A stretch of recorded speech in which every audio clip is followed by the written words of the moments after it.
I'd been in a secret relationship with my sister's best friend for 7 years. One night, after a few too many drinks, she looked at me and, in a joking tone, said, "Albion, I'll find you a better woman. So, can you stop clinging to me from now on?" I stayed calm, my expression unreadable. In my past life, I hadn't agreed to her proposal. I insisted on being with her instead, but long after, she avoided me, ignored me, and deliberately pushed me away. When I was in a car accident, bleeding out and fighting for my life, she went to the Arctic with her first love to see the northern lights. It was then I finally understood that sincerity could shatter in an instant and love couldn't be forced. So, now, I simply said, "All right." Serena Adams froze, clearly caught off guard by how quickly I responded. The private room was dimly lit, the lights flickering faintly. Her face, bare of any makeup, had an unusual flush to it, but her eyes were clear and sober. There wasn't even a trace of drunkenness in them. I sat up straight, meeting her gaze with a faint smile. Her usual laziness was gone, replaced by a serious expression. "Albion, did you even hear what I just said?" I nodded. "I heard you." In the past, if she'd said something like that, I would have pretended to be annoyed and interrupted her, telling her to stop joking around. But now, I remained indifferent, as if she'd said something completely trivial. "Albion, you." Before she could finish, Stephanie Erickson, my sister,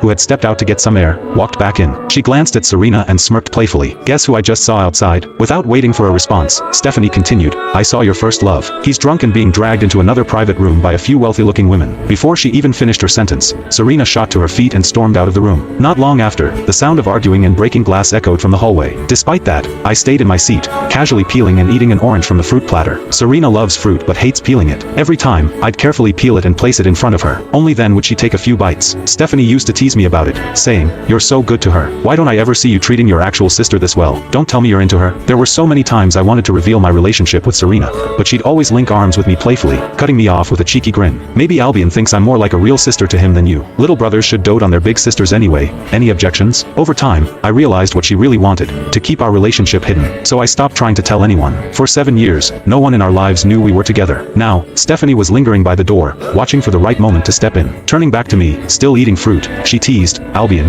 your Serena is fighting someone out there. Aren't you going to help her?" I swallowed the last piece of orange and shook my head. "It's a fight between women. Why would I, a man, get involved?" She raised an eyebrow but didn't argue, then stepped out to help. Meanwhile, I stayed in the private room a long time, long enough for the noise outside to die down. Only then did I stand and walk out. The first thing I saw was Serena holding tightly onto a man's arm. It was her first love, the one she could never let go of, Cyril Smith. He was drunk, leaning limply against her as if his body had no bones. Not only did she not push him away, but she held him even closer, her arms wrapped protectively around him. Her dark, bright eyes were filled with anger, and something else she hadn't realized herself, heartbreak. Stephanie leaned closer with a sly grin. "Albion, do you think there's a chance those two will get back together?" Her voice was just loud enough for Serena to hear. As expected, Serena's head shot up. When she noticed me standing not far away, a flicker of guilt flashed in her eyes. She quickly explained, "I'm not thinking about getting back together with him. He's just drunk, so I'm helping him out."